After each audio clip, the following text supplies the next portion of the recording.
You're looking at the Galaxy A57 and wondering if Samsung is really answering your questions or just playing it safe. So let's clear every doubt.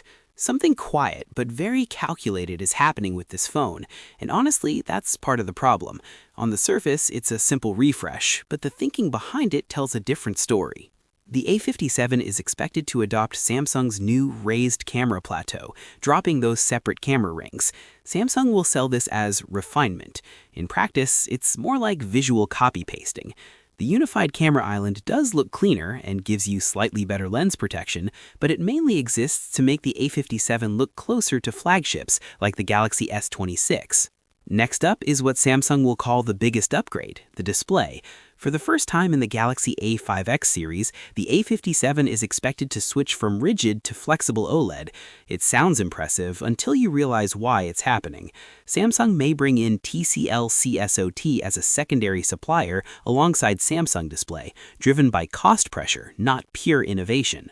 Chinese brands have been doing flexible OLED at lower prices for years, and Samsung is only now reacting. Thinner bezels and a more premium in-hand feel are welcome, no question, but this is Samsung finally catching up to what others already offer, not really moving the mid-range display experience forward. The panel itself stays very conservative, a flat OLED screen with a 120Hz refresh rate and an in-display fingerprint scanner. No curves, no new display tech, no real ambition. It works, it's reliable, and it's painfully predictable. Samsung isn't trying to impress you here, it's just making sure there's nothing obvious to complain about. The cameras follow the same cautious formula. The Galaxy A57 is expected to use a 50-megapixel main camera with OIS, likely a Sony IMX906 or Samsung ISOCELL sensor. That should sit next to a 13-megapixel ultrawide and the usual 5-megapixel macro lens that is there purely because marketing wants 3 lenses on the spec sheet. The selfie camera gets a bump to 12 megapixels. Video recording is expected to cap out at 4K 30 frames per second with Super HDR support. And of course, there's still no telephoto lens because Samsung is still terrified of the A series getting too close to its pricier Galaxy models. Battery life sticks to the established formula too. You're looking at a 5,000 mAh battery with 45-watt wired charging. It sounds fine, and it is, but it's hardly exciting. Yes, it's faster than some Samsung foldables, but that's more an indictment of those foldables than praise for the A57. No new battery tech, no experimentation, just safe, slow evolution. Performance is where Samsung pretends to care. The A57 is rumored to debut the Exynos 1680, featuring AMD RDNA-based graphics. On paper, that combination sounds impressive.